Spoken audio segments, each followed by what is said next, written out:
অসমৰ চুকে কোণে কেওফালে মুকলি বিহু প্ৰতিযোগিতা অতি জনপ্ৰিয় হৈ পৰিছে। সেয়ে মই মুকলি বিহু প্ৰতিযোগিতাৰ বিষয়ত কেইটামান উল্লেখযোগ্য কথা ইয়াত অৱগত কৰিবলৈ লৈছোঁ। প্ৰথম কথা হ'ল, মুকলি বিহু প্ৰতিযোগিতাত সকলো কেইজন ডেকা গাভৰু পৈণত হ'ব লাগিব। অপৈণত ডেকা গাভৰু এজন বা দুজন থাকিলেও ই গ্ৰহণযোগ্য বুলি কেতিয়াও বিবেচিত হ'ব নোৱাৰে।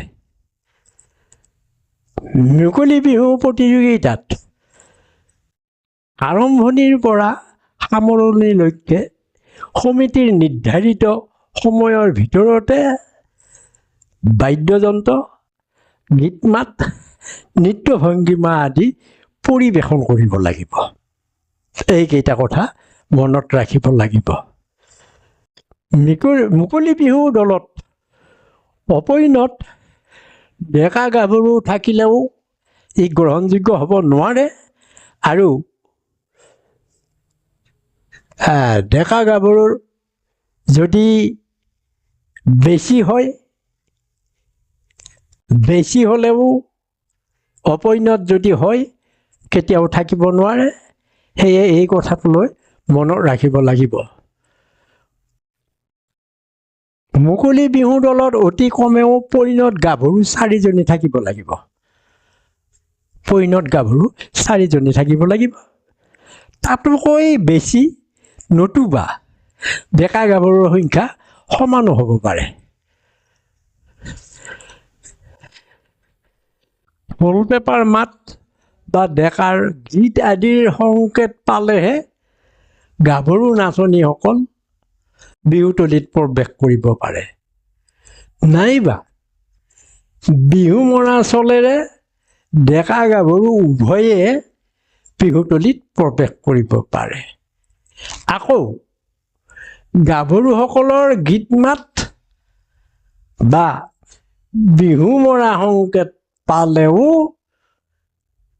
ডেকাসকল বিহুতলীত প্ৰৱেশ কৰিব পাৰে। এতিয়া নৃত্যৰ ক্ষেত্ৰত মই ক'বলৈ গৈছোঁ, মুকলি বিহু নাচোঁতে মূৰৰ ওপৰত নিনিয়াকৈ হাত দুখন মহৰ শিঙৰ দৰে ভাঁজ কৰি হাতৰ ঠাৰি ভাঁজ খুৱাই হাত মেলি মেলি কঁকাল ভাঙিব লাগিব আৰু হাতৰ সৰু গাঁঠিত হাতৰ তলুৱা ভাঙিব লাগিব। এইখিনি কথালৈ মন দিয়া উচিত। ইয়াৰ উপৰি আছে, কঁকালৰ পিছফালে হাতৰ পিঠি থৈ মুখ সোঁ আৰু বাওঁ বাহুৰ ফালে ঘূৰাই ঘূৰাই কঁকাল ভাঙিব আৰু এই হাত মেলি মেলি কঁকাল ভাঙি ভাঙি যাব পাৰিব। তাৰোপৰি বাওঁ বাহুৰ পিনে মুখ ঘূৰাই কঁকাল ভাঙি ভাঙি বুকু উঠা নমা কৰিব পাৰিব। এইখিনি কথালৈ মনত ৰখা উচিত। আৰু ইয়াৰ পিছত আছে যে কঁকালত হাত দুখন থৈ কঁকালৰ পৰা ওপৰৰ অংশ চাৰিওফালে হালি জালি বতাহ লগা গছৰ দৰে হালি জালি নৃত্য কৰিব লাগিব। এইখিনি কথা মনত দিয়া ভাল। এতিয়া কঁকালত হাত দুখন থৈ কঁকালৰ পৰা ওপৰৰ অংশ চাৰিওফালে ঘূৰাই বতাহ লগা গছৰ দৰে হালি জালি নাচিব লাগে। ইয়াৰ পিছতে আহিল হাত মেলি মেলি টাকুৰি ঘূৰা দি ঘূৰি ঘূৰি নাচিব লাগিব। হাত মেলি মেলি টাকুৰি ঘূৰা দি ঘূৰি ঘূৰি নাচিব লাগিব। এইখিনি কথালৈ মন দিয়া ভাল। আৰু উল্লেখ কৰিছোঁ মই এয়া যে এখন হাত খোপাত থৈ আনখন হাত কঁকালত দি কঁকাল ভাঙিব লাগে। নাইবা দুয়োখন হাত খোপাত থৈ কঁকাল ভাঙি ভাঙি নাচিব লাগে। এইখিনি কথা মনত ৰাখিব লাগিব। তাৰপিছত আছে নাচনীয়ে নাচবোৰৰ মাজতে নাচবোৰৰ যি লয়লাস, এই লয়লাসৰ মাজতে মাচাক মিচিক হাঁহিৰে নৃত্য আকৰ্ষণীয় কৰাটো অতি প্ৰয়োজন। সেইখিনি কথা মনত ৰাখিব লাগিব। বিহুৱাই পেঁপা মাৰোঁতে নাচনীয়ে চাৰিওফালে ঘূৰি ঘূৰি হালি জালি নাচিব লাগিব। বিহুৱাই পেঁপা মাৰোঁতে সেইটো কথা মনত ৰখা অতি প্ৰয়োজন। নাচনত আগবাঢ়োতে নাচনীয়ে সামান্যভাৱে ডুব দি দি ঢেঁকী দিয়াৰ দৰে গতি কৰিব লাগিব। এই কথাটো মনত ৰখা অতি প্ৰয়োজন। তাৰপিছত মনত ৰখা প্ৰয়োজন হ'ব নাচনীয়ে ভৰিৰ টিপনি ধৰি, ভৰিৰ টিপনি আছে, টিপনি ধৰি মাটিৰ পৰা ভৰি বেছি ওপৰলৈ উঠোৱাৰ চেষ্টা নকৰি ডুব দি দি ইফালে সিফালে আগবাঢ়িব লাগে। এইখিনি কথাও মনত ৰাখিব লাগিব। ডেকা গাভৰুসকলে নাচোতে গাত গা নলগাকৈ নৃত্য কৰিব লাগিব। গাত গা লাগিব নোৱাৰে। ডেকা গাভৰু নাচনৰ ক্ষেত্ৰত ভৰিৰে এটা নিৰ্দিষ্ট কৌশলেৰে টিপনি ধৰি চোঁচৰাই ইফালে সিফালে যোৱা আৰু সামান্যভাৱে ঢেঁকী দিয়াৰ ঢোলনিৰে মণ্ডলাকৃতিৰে আগবঢ়া উচিত আৰু সুন্দৰ চাৱনি আৰু মনোমোহা পৰিৱেশ গঢ়ি তোলা সেইটো অতি প্ৰয়োজন। এইখিনি কথা মনত ৰখা অতি দৰকাৰ। মুকলি বিহুত ডেকা গাভৰুসকলে অসমৰ কৃষ্টি সংস্কৃতি অটুট থকাকৈ পোচাক পাতি পৰিধান কৰিব লাগে। পোচাক পাতি যিবিলাক থাকে যাতে অসমৰ কৃষ্টি সংস্কৃতিৰ ৰক্ষা পৰে তালৈ লক্ষ্য ৰাখিহে পোচাক পাতি কি কৰিব লাগিব যে এই পৰিধান কৰিব লাগিব। এই বিষয়ত মই অৱশ্যে পিছত উল্লেখ কৰিছোঁ।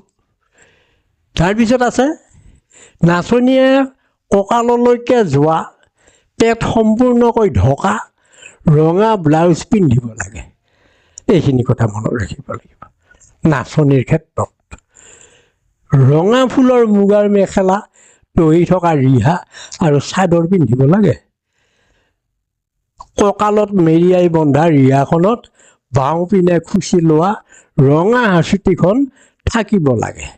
যিখন হাঁচতি বাওঁফালে থাকিব, আমি ৰুমাল বুলি কওঁ, এই হাঁচতিখন কি বাওঁফালে থাকিব লাগিব। আৰু হাঁচতিখনৰ মূৰত পুৰিওৱা তামোল পাণৰ গাঁঠি এই হাঁচতিৰ মূৰতে কি থাকিব লাগিব। আৰু লগতে এখন সৰু চাকু কটাৰী থাকিব লাগিব। এইখিনি ৰখা প্ৰয়োজন। তাৰপিছত আছে আমি যদি যাওঁ যে ওঠত বৰহমথুৰিৰ ৰঙেৰে বা তামোল খাই নাচনীয়ে ওঠ বোলাই ল'ব লাগে। আজিকালি আধুনিক যুগত বেলেগ বেলেগ ৰং ওলাইছে, তেনেকুৱা নহয়। নতুবা